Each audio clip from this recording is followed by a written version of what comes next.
Hey, everyone, and welcome to Dad to Dad's podcast. I'm Robert, and I'm joined today with Adam, and we get the pleasure of speaking with Coach Pat Hill. Coach, welcome to the show. Well, thank you. It's great to be on. Coach, I've heard about you forever from Adam, and really excited to talk to you. And again, I thank you for joining us on the Dad to Dad's podcast. 15 years as Fresno State's head coach. Also spent time with the Browns, the Ravens, and also the Falcons. Compiled out of 15 seasons, I think it was 112 victories. Took them to 11 bowl seasons as well, or 11 bowls. Teams were known as aggressive, always very well prepared, competitive. They just always had this swagger about them. And you know, there was a phrase I think you came up with: anybody, anytime, anywhere. I'm just curious, where did that come from? And were there certain intangibles that you were looking for when going out recruiting a player? Well, we took on that mantra because we wanted to, at that time there was the BCS, and for the smaller schools, you had to play the big boys and win to be acknowledged. And that's sort of the path we took, but that's what put us into position to get a lot of national TV games, get a lot of exposure. And the players we recruited, they wanted to play those games. So we won 19 of them. We lost 29 of them. We could have played a softer cupcake schedule and had more wins, but that's not what it's all about. It's trying to play against the best people you can and beat them.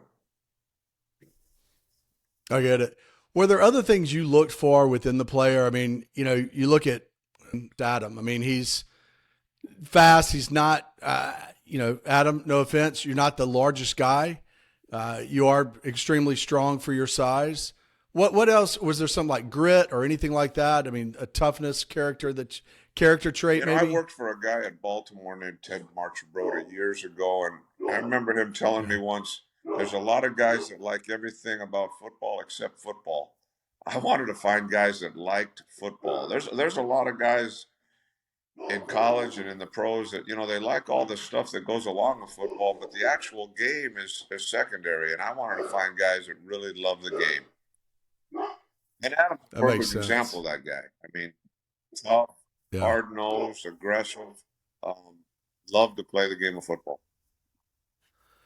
And you've coached, doing research from the Carr brothers, Derek and David, Randall Cunningham, Ryan Mathews, of course, our own Adam Jennings, Logan Mankins, Richard Marshall.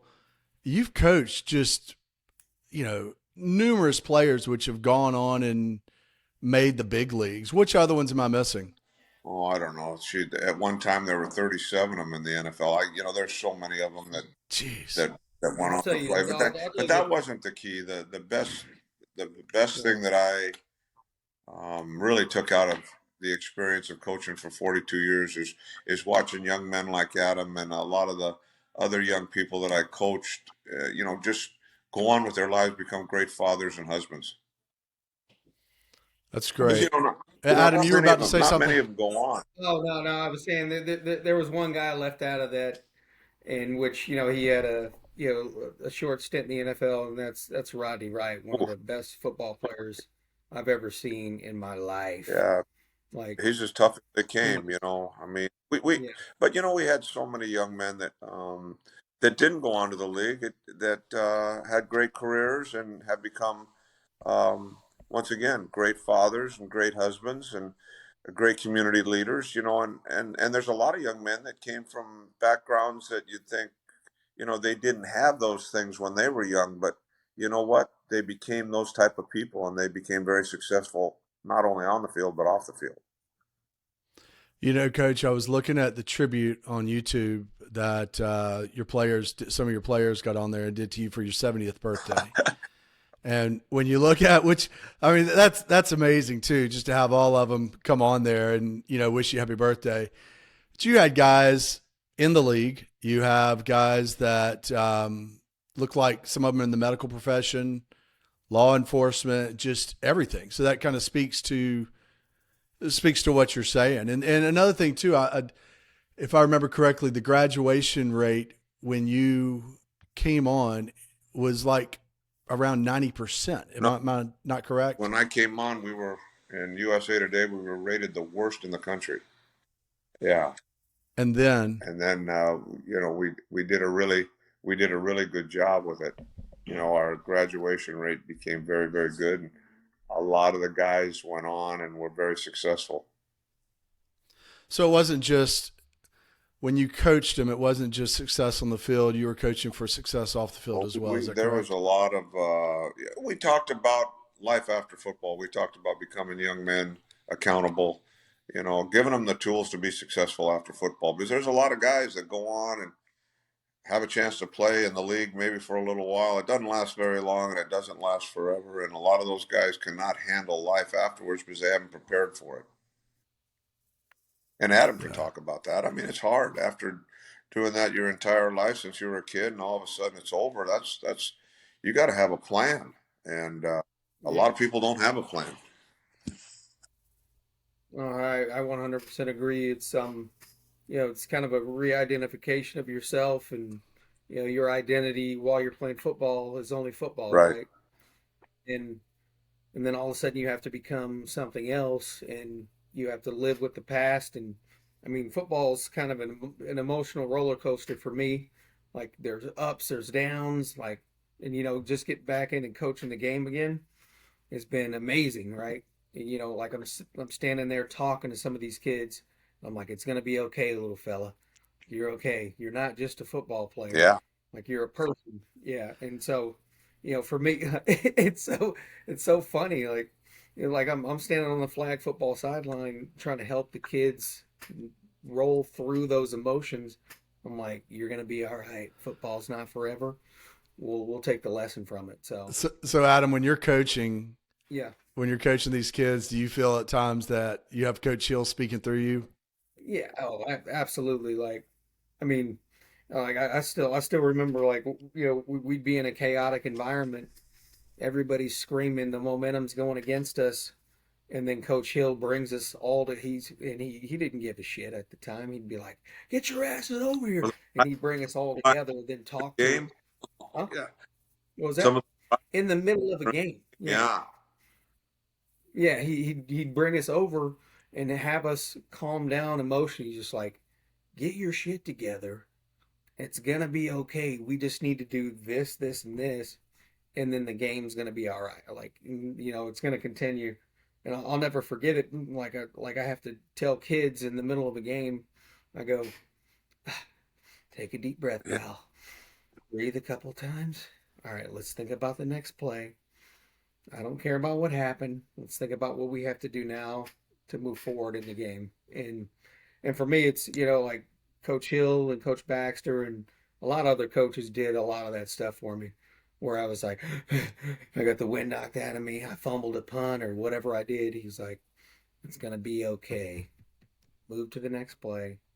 Think about what happened. Let me tell you, Adam was about as much fun to coach as anybody you could be around. Really? I mean, intensity, high character. It was a lot of fun to coach. We had a few guys like him that were they weren't high maintenance. They were it was high upkeep. You had to keep the tires fresh. You had to keep the oil fresh because they'd run forever. They'd go. And look at him now. Whatever he's going to do in life, he's going to be successful because that's just the way he's wired. That's true. That's very true. Very true. It's you're talking about that, Adam, with the calming you down. Thinking back to some of the games which you guys played against large opponents. I mean, teams that had recruited and had 4 and 5 stars.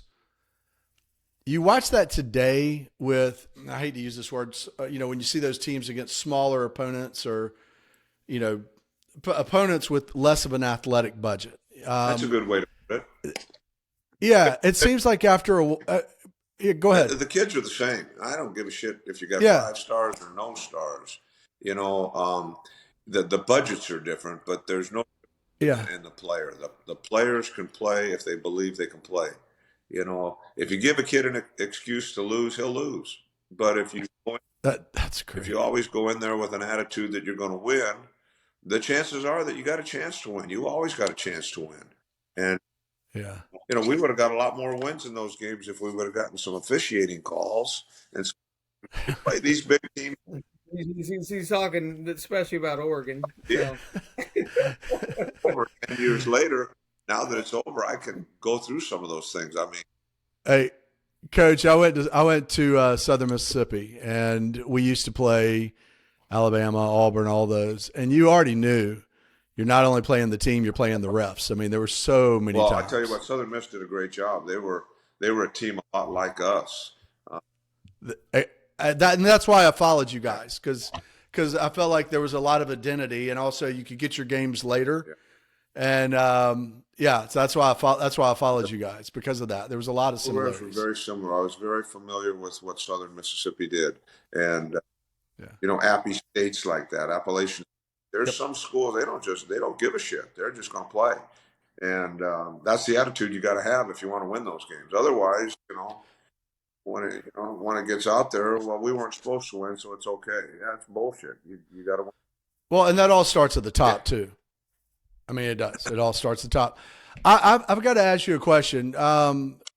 You spent time with the Browns, and you coached under Bill Belichick and along with Nick Saban. Did you ever see was Belichick wearing the short sleeve hoodies back then, or is that something that was he really? Yeah, him and I are very similar in the way we dress. We weren't very stylish, I mean, he's just a ball coach, He's not worried about how he looks. I'll promise you that. What about smiling? Did you ever see either one of them smile? Very often, once in a while. Nick didn't smile hardly at all. Great coaches, man. They were great coaches. Great people to be with. Kirk Ferentz was also on that. I was about to say that. I mean, that was just a powerhouse of coaches. Then, it really was, and great people. Kurt's still one of my really good friends. I stay in touch with both Bill and they're good people. They're at a very, very high level, and I was very fortunate to be able to coach with them, and a lot of the things that I tried to use in my coaching time, I learned a lot from them. That's great. So another one, I believe he was maybe the GM while you were at the Browns, who I've always loved, the Wiz, Ozzy Newsome. He was my roommate for 5 years. Yeah, he's the. Was he really? Yeah, he's the best. What is he like? Yeah, he seems like he is. I mean, what's he like? Very humble, player. Every town we'd go on an away game, we'd always go down to the lobby or get a drink, after the meetings were done. Everybody knew him. I mean, he was a legendary figure in the NFL, a great GM, but more than that, he was a great person. Just as humble as you could be. He was in the second class at Alabama of black athletes to play football for Bear Bryant. So he was in the second class. A guy named Mitch, who was the defensive line coach for Pittsburgh, who was our defensive line coach at Cleveland, was the first black athlete recruited by Bear Bryant to Alabama. And Ozzy was probably the second or third. They had great stories about, coming. Ozzy's from Muscle Shoals, Alabama, which is a small town, and talking the stories about him going to the University of Alabama, and then, being really close with Jim Brown when I was with the Cleveland Browns. Jim Brown used to stay at my house a lot because we were real close to the airport, just listening. Oh my gosh. Playing at Syracuse, and he was a great lacrosse player, and they had to change the rules of lacrosse. You used to be able to carry the ball in your net, all the way across the field, and he'd run from one end to the other, just knocking people down and scoring. Unbelievable. Jim Brown was an unbelievable guy and great. I had some great experience being around some super people during my career, and those are unforgettable times. Yeah, I mean, it has to be. It's amazing who all you've been around.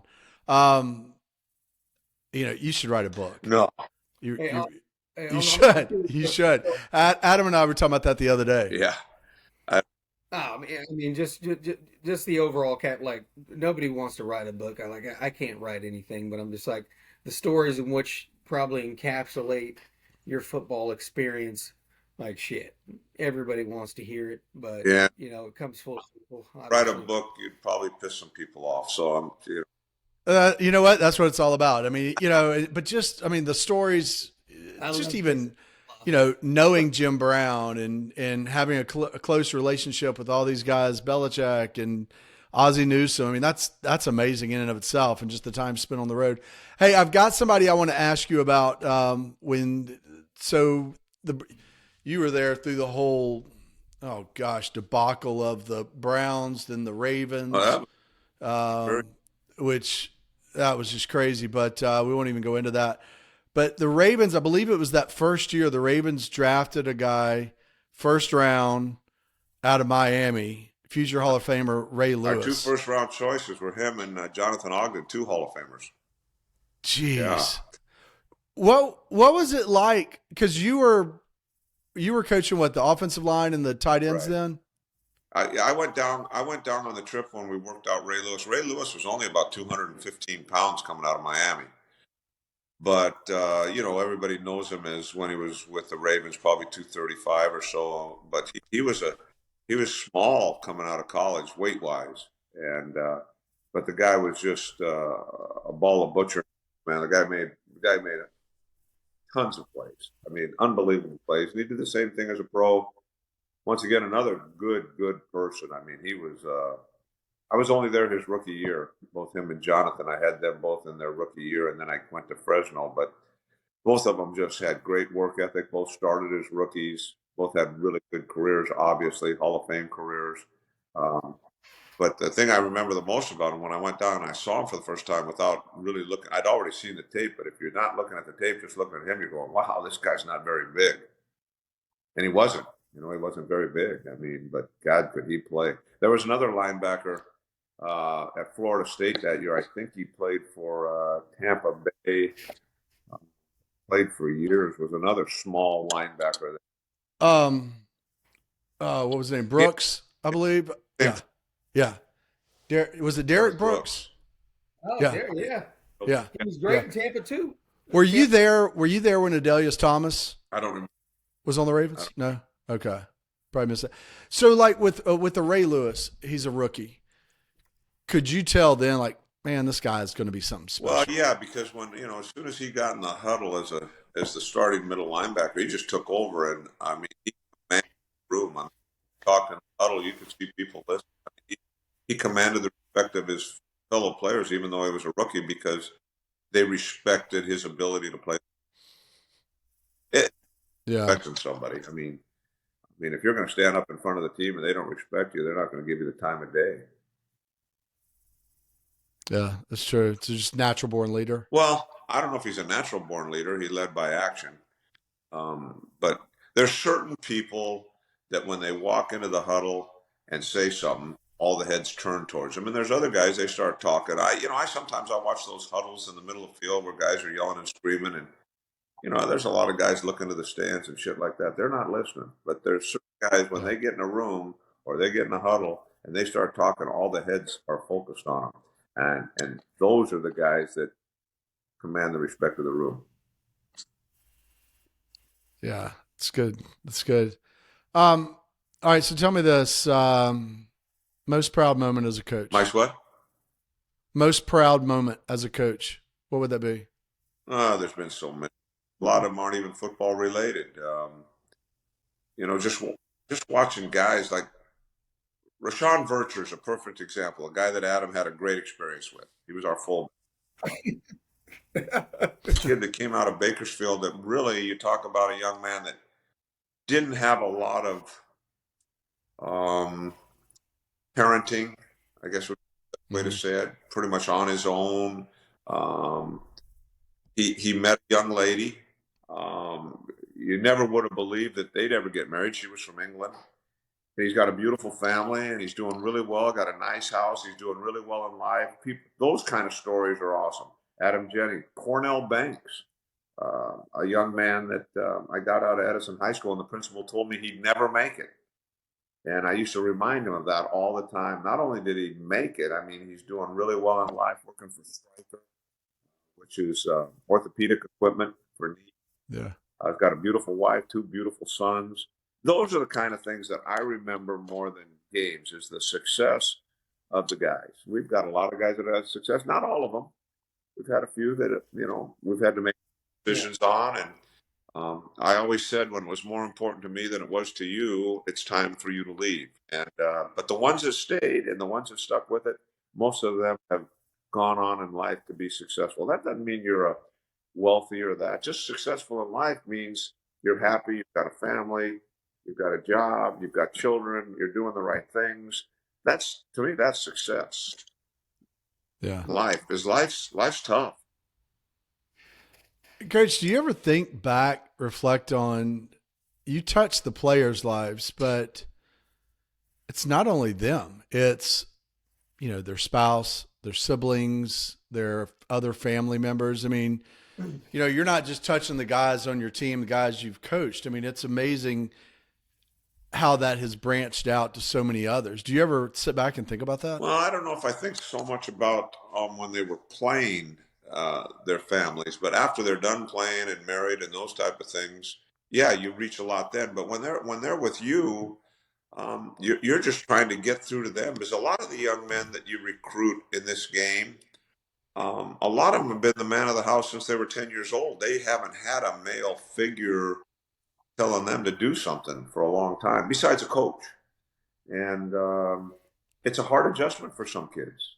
They're not used to the discipline of somebody giving you direction and those type of things. Like Nick Saban used to say all the time, if you want to be their friend, sell ice cream. It's not about being their friend. It's about being their mentor and trying to give them the tools once again to succeed when this game's over.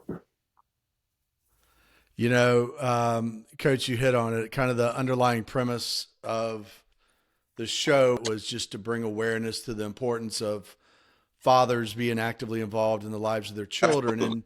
And, do I know? Absolutely. I think it's. Yeah. But it's not just, when you think of fathers, a lot of times people think of biological fathers, but there's other fathers too, Absolutely. right? I mean, that are stepping in that role, whether it's an uncle, a neighbor, family friend. A lot of times it's a coach, right? I think so. Yeah. Are there other times? It's not always a love story. I'll promise you that. Well, and a lot of times that's what they need, right? I mean, they need. I think of today. There's so many times where these kids haven't been told no, or no, you can't. What are you thinking? Bringing a gun to the mall? Somebody to slap them on the back of the head and. They just don't. They don't have that. I'll interject. So, in my experience, like the only people that had made those kind of impacts on me when I was a young kid were, young white men who were coaching me and, teaching me how to do the right thing. Like my uncle called me attitude, for example. Like I had a horrible attitude. I was out of, like, you think I was out of control at Fresno State? I was out of control as a kid. And so, like, yeah, you bet your ass I was. But I had, I had coaches. So John Rowland, Ty Franklin, Dave McCoy, like the guy that adopted me. You remember coming to my house? He adopted me in high school. So all these different men helped me kind of hone in and get control of myself. Family was awesome. Yeah. That was a great couple. Yeah. And I'm actually headed back out there, but we're still very, very tightly connected. Yeah. It's like Aaron Judge's foster family, and Kaepernick had a great foster family. And there's a lot of ways for young people to find their stride in life through other people, and that's a great. Boy, there's great foster families out there, but there's a lot of kids that they got to us that didn't have any of that, and all of a sudden we become their extended family. And there's a fine line, between being a coach and being like a father type. It's a very fine line, because really you're not their father, but you're trying to give them the tools that a father would give his own son to be successful. And I think that involvement is really, really important. But it's hard love. I mean, you can't like I said, if you want to make them their friend, sell them ice cream. Sometimes you got to tell them things they don't want to hear. I think that's important to know. And Yeah. they might revolt a little bit, but there's some guys that probably didn't like me too much when I was coaching them. But as life goes on, I get a lot of kids come back and say, Coach, you were right on some of that stuff. Thank you. And but at the time we might not have talked. Like Cam Royal, who I do the radio with, I had to kick him off the team. He played in the NFL for 6, 7 years. I kicked him off the team because he wouldn't go to class. I mean, him. I mean, well, my freshman year, Cam choked me in the end zone. You remember when he choked me? Just an incredible football player. That guy's a baller. He's doing well. He always tells his coach, I didn't like you at the time, but what you did was the right thing for me. I said, well, you weren't headed in the right direction, Cam. You needed a little shock. You were either gonna change your lifestyle, and that meant going to class. You just can't play football. You got to do the other stuff too. Or he's got his degree now. He's working on his master's. I mean, he's highly successful, and we laugh about it all the time. But there was about a 3-year span. I didn't talk to him much. Didn't need to. One, thank you for all that you've done, and with these guys. And Adam, I hope you don't mind me saying this. When Adam and I first started, becoming friends, and Adam was sharing with me about his upbringing, he would talk about different ones and talk about the father figures in his life. And you were certainly one that, was right there, one or two. And it's really cool to hear all the to hear about you being that way. Look, society, we need it. I think we need it even more today. I wish you were out there even more. Or there were, a lot of other ones just like you. And I do think there are some, but I think it's needed even more so today with the way we are. College football it's everybody's out to sell their brand, coaches and players. There's too much movement. Loyalty is not a big thing anymore. Guys are always looking for the best opportunity for them. I think we've gotten to a point where we're once again, like we do in everything in this country, we're catering to the 1% instead of the 99%. Thank you. Totally that agree. bothers me. I'm making money. I'm all for kids making money. I'm all for that stuff. But part of life is learning how to, when times are tough, how do you compete? Now we just change schools, or we do whatever we want. Coaches, they can leave kids after a great season. They have a great season, and the reason they had a great season is because goddamn players in the locker room, and they leave. That drives me crazy. Right. But that's the way it is now. And I think because of that, there might not be as much really that family atmosphere. You talk about we're a family and we're this and we're that, and the family, it's always getting a divorce. Geez. It's a great way to put it. Yeah, agree. So, you're not a big fan of the transfer portal, no, or not at all? Agree. I think a young man, if he wants to transfer, there ought to be somewhere else. Got to sit out a year. We used to have transfer rules. There's nothing wrong with transferring if you're not happy, but there are consequences for transferring. But you see it, and you'll see it coming up with second stringers didn't get playing time, and hey, I'm gonna transfer. It's part of it, right? Yeah, I don't like it, but yes, that is a big part of it now. Really, for me, looking at it, I remember when we would have guys leave or transfer, and it's like hitting the reset button as a player. You got to reset all the relationships. You got to get used to and prove yourself to a new coach. And now it's like huddle film is all this stuff is there, but it just the reset of the relationships is what I don't like. Well, I don't know. Go in. Obviously aren't as strong as they used to be, because there's there's tons of kids going into this transfer portal. We only talk about the few that are highly successful. What about all the other ones that lost their scholarship, never got another reset? Great. I mean, Yeah. Great nobody point. talks about that. Right. Great point. Great point. You're right. You're right. And Coach, I think, do what, Adam? Yeah. No, I was just like, my thought was, because like I had so many tough times at Fresno State where, like I'll never forget when Frank Signetti told me, he was like, "You're never going to start on offense for the remainder of your career." He said this in our meeting, our January meetings where we reviewed the year. Yeah, but and I was like, that's a perfect time for somebody to be like hindsight's 2020. It's a perfect time for somebody to be like, I'm leaving. yeah, But I had nowhere to go, and I knew where I wanted to be. but you did, because that's why you're Yeah. fighting, and you still went on and played in the league. I mean, there's a lot of things, and you got to stay where you're at, Yeah. dude. You can't keep flipping cards and changing. I agree. I mean, but it happens all the time. I mean, yeah, I don't know. The transfer portal kids, we only talk, once again, we only talk about the successful ones. We never, and like when we talk about the NFL, we're only talking about the highly paid guys. We're not talking about the everyday grunt guys, special teamers, guys that do all the practice squad stuff, do all the scout team stuff, all those guys that put in the hours.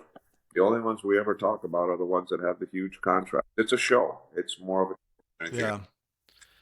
I think you said it best with the transfer portal. It's a divorce of the family every year. Divorce all, and not only, it's the children are divorcing the family, and the father's divorcing the family. It happens all the time. It's just even, in my early days of coaching, it was very rare for anybody to ever leave a staff.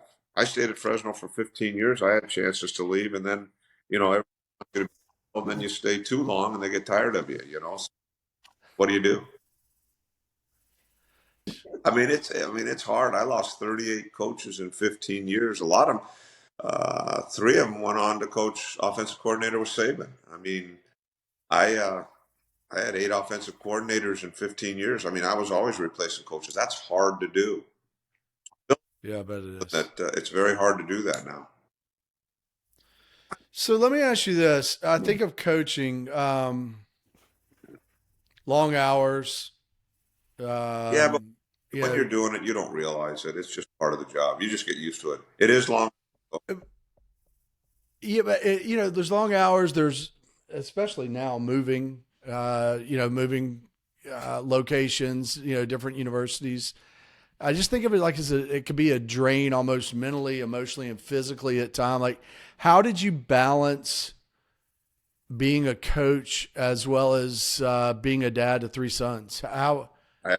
How did you do that? That's the answer. I had a great wife. She raised those boys, and a lot of times I'd come home, they'd be asleep. When I'd go to work, they'd be asleep when they were young. She did a great job. Stronger. I mean, she did it. I mean, she moved cross country with 3 babies, a dog. I mean, she just did what she had to do. That's amazing. It takes a special person, have a strong right? partner. Going to be a coach. Yeah. Coaching. Yeah. I mean, you've got three successful sons too. So 3 of them are doing well. One's a special ed teacher, another one's works with delinquent youth, and another one's going to be a surgeon. So, wow. He's out here. He's actually out here. He just got here. So, are you a grandfather yet? I got 6 grand. You have 6. And Zach. Wow. All right. So all right. So as a dad and also a grandfather, drop some pearls of wisdom, like for dads and those that maybe find themselves in, hate to put you on the spot, but for those that maybe find themselves in a father type role, what are some words of wisdom, some pearls of wisdom you could drop? Well, it's not just spending time with your kids. It's quality time, where you actually listen to them. A lot of times as a father or as a coach, you do all the talking. Sometimes you gotta let them talk. And sometimes, you gotta have an environment where they're comfortable enough to talk. So I think listening would be one of the biggest pearls you could have. Listen to your children. Listen to their problem. Because, a lot of times if they don't think you're going to listen, why would they open up to you? That's great. Skill that a father needs to have, or a grandfather, somebody that a kid can talk to.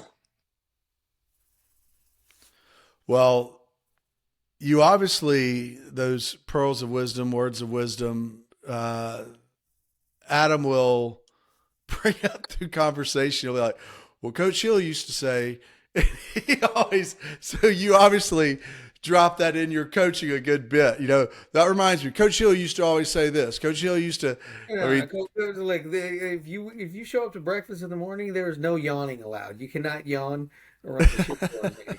Do not yawn. Just don't do it. I don't want to see you yawning. I don't want to see on that? We didn't get in until 3 a.m. That was 2:04. No, you were gone. You were there. The Kansas State game when Sproles was a kid. Yeah. Remember Yep, exactly. And we went out there and beat their asses like they stole something. But we showed up. Somebody, I think it was Chico. Like somebody roomed with Chico Mackey, and he was late. He was late for the breakfast, and there were a couple of guys yawning. It was like, no yawning. Right. Hell up. Yeah. All right. And then honestly, like here's the best part of it. It was like Chico showed up late, and his roommate, I think it was roommate, didn't take care of him. Like he showed up on time and left Chico in bed. Right. And so coach was like, what the? He was like, why would you leave your roommate in the bed? Like, do not leave your guy behind. Yeah. And so he shows up late. Everybody else is on time. And I was just like, somebody yawned. That was probably one of the best pregame meals I've ever been a part of. I wanted to take over at that one. That was the one. Didn't Jerron Fairman knock that kid out at the 50-yard line? Just punched him at Kansas State. Yeah. So we were going through our warm up. We were doing our pregame warm up. And this guy, I think his name was like Eric Berry. He was This was pregame. Yeah, it's pregame.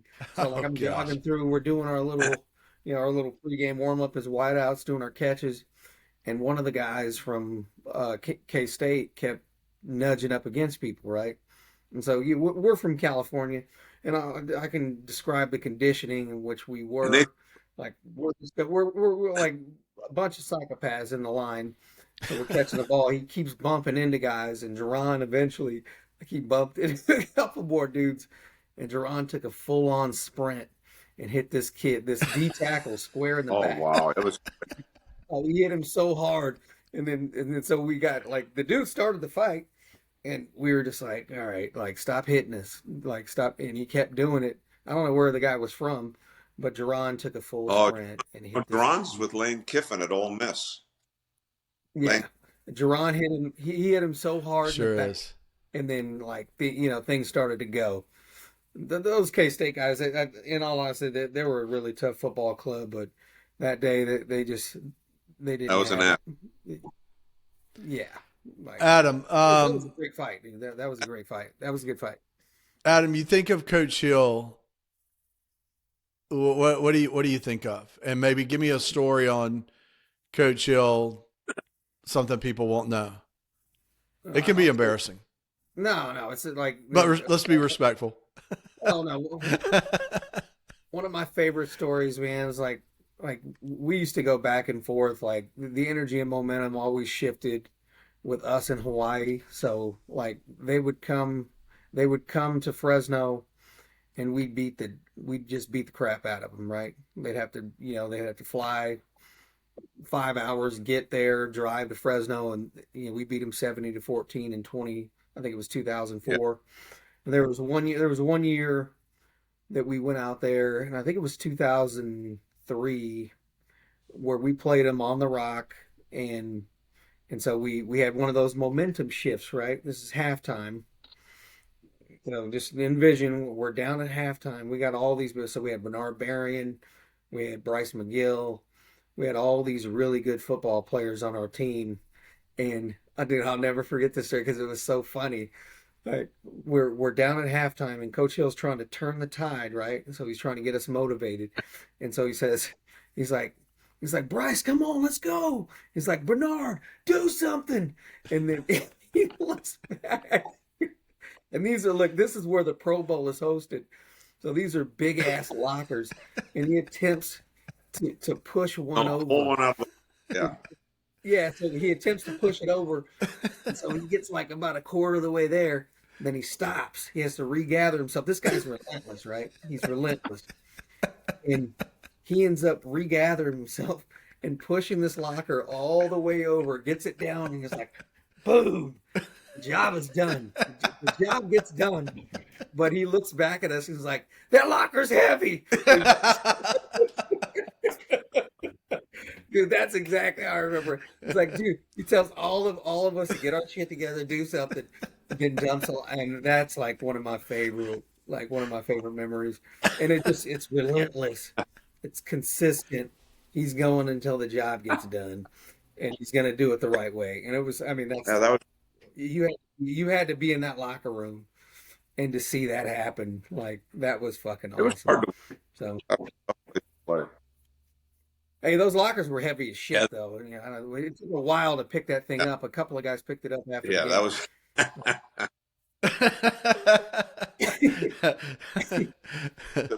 Took one coach to push it over and another, and a few guys to pick it back up. So coach was look when he shows up to do a job, he's going to get the job done. Okay, that's what's going to happen. And so he had to regather. Bam. Yeah. It's too funny. Hey, Coach, I am not going to let you get away without telling me, again, I've known Adam in a professional sense. I did not know him when he was playing ball, but I am sure you have some sort of story or memory of Adam as a college kid, as a player. What was it like to coach him? I mean, what was it? What was it like? Intense guy, man. And we used to call him, he was angry. He was always angry. We used to, he comes out as a freshman. He takes our best receiver. He throws him on the ground. He's going to strangle him, and we had to pull him off him. He's always, he didn't avoid confrontation at all. He was an amazing guy. But one of the great stories on Adam, as aggressive as he is, that fullback I was talking about earlier, Rashawn. Right. Bircher was a man. Now he was probably 5'10", but he was bow-legged. He would have been 6'3", but that's how bow-legged he was. And he was probably about 240 pounds and just yoked. He was our fullback when fullbacks were a popular deal. And he could block. He was tougher than nails. But very quiet. Didn't say much. And Adam started teasing him about his little girlfriend from England. Because we used to tease him all the time. He was an interesting guy, Rashawn. Well, Adam picked on the wrong guy in the locker room, but Adam wasn't going to back down. And Adam gave him about 2 jabs right in the face. Rashawn Bircher didn't even budge. He picked up and left him. I'm telling you, it didn't work. It was a bad idea. Yeah. That was a bad idea. That was the wrong guy. But, that's typical of him. He didn't know how to back down. He wouldn't back down from it. That's great. I'll tell you right now, I jabbed him twice, and he just looked right at me, and I was just like, oh. Shit. Hopefully Big Lou and these people can break this thing up. Tried a couple really quick shots in on him. He didn't even budge twice. Didn't even phase him. Went like that. Probably that's all that I think Jerron said, he was like, he ate both of them. He was just like, and then proceeded to tackle me into the locker, and I was hoping for survival. I was like, Sherman's father passed away right before the game at the hotel. Oh yeah. Man, that was you deal with things like that where before the game, I got to go in the locker room and tell Jerron what's happened. And so he gets out of his uniform, and all of a sudden it's the fourth quarter, and here comes Jerron, number 18, coming down the ramp, and we put him in, and he scored. And but wow. There's so many memories of so many different things that happen. In 15 years at Fresno State, that's 4 or 5 complete freshman classes rolling through there. So that's a lot of guys. That is a lot of guys. Honestly, I still have that Fresno Beat picture of him celebrating. Oh, do you? Yeah, I have it. Yeah, that was a. I got to send it back to him. Like that was a crazy moment. Yeah, there's also.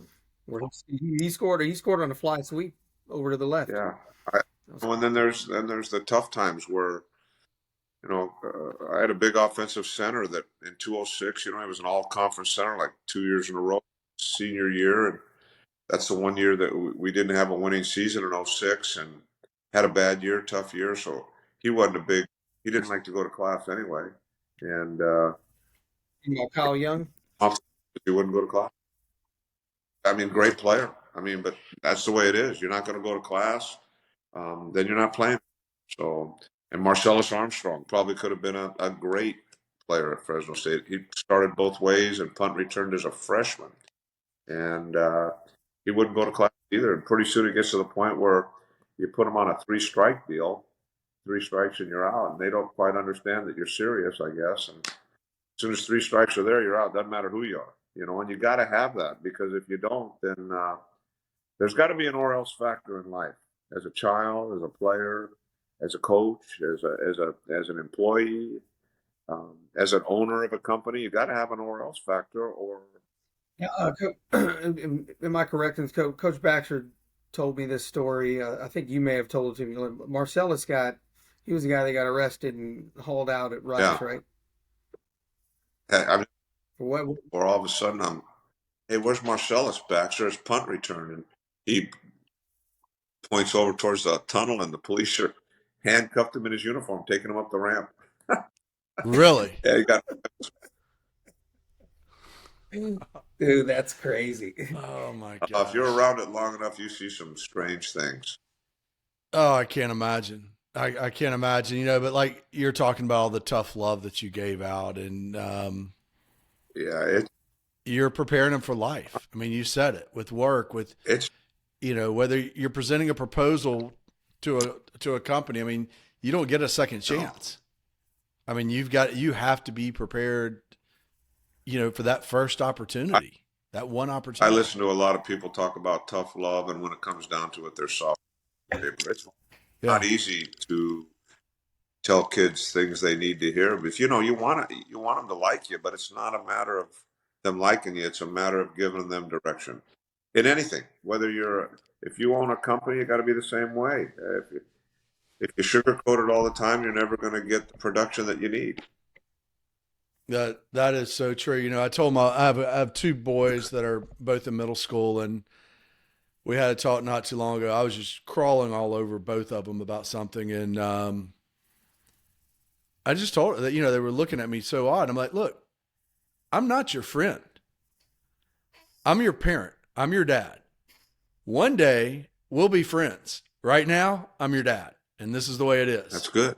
And I feel like right now with parents, so many with parents, it's this friendship. Yeah, I'm kind of the superior, but I'm also going to be your best friend. Yeah. And I think that's hurting a lot with society. I'm doing in this country right now. Yeah, exactly. That and all the participation trophies. Well, Coach, we cannot thank you enough. I mean, it has been a pleasure. Adam has, again, I know I've said it numerous times. He's spoken so highly of you. I get it. I understand. I mean, when Adam and I were talking, I told him, I said, look, I have three or 4 pages of questions I could ask him. And hopefully we'll see you again on here in the future. Would love to have you back. I mean, I've got questions from when you were with the Falcons, the different players there, just so many more. But again, thank you for joining us. Well, I'm going to tell you what, I did it because of that guy right there, Adam. Adam's one of those special guys that you'll remember for the rest of your life. I love that guy. I appreciate you, Coach. Thank you so much. And I'll tell you right now, the fight has just started. I'm back on the football field, and I'm a maniac again. Coach Jennings. There you go, Coach All Jennings. Right, guys. Coach Hill, Coach Jennings. No idea. All right. In the Southeast. There you go. All right. Hey, thank you all for listening to Dad's Podcast. You can find us on Spotify, Apple Podcasts, as well as on YouTube and Instagram. And don't forget to hit that subscribe button. Thank you All all. right. See you guys. Hold on one second. Hey,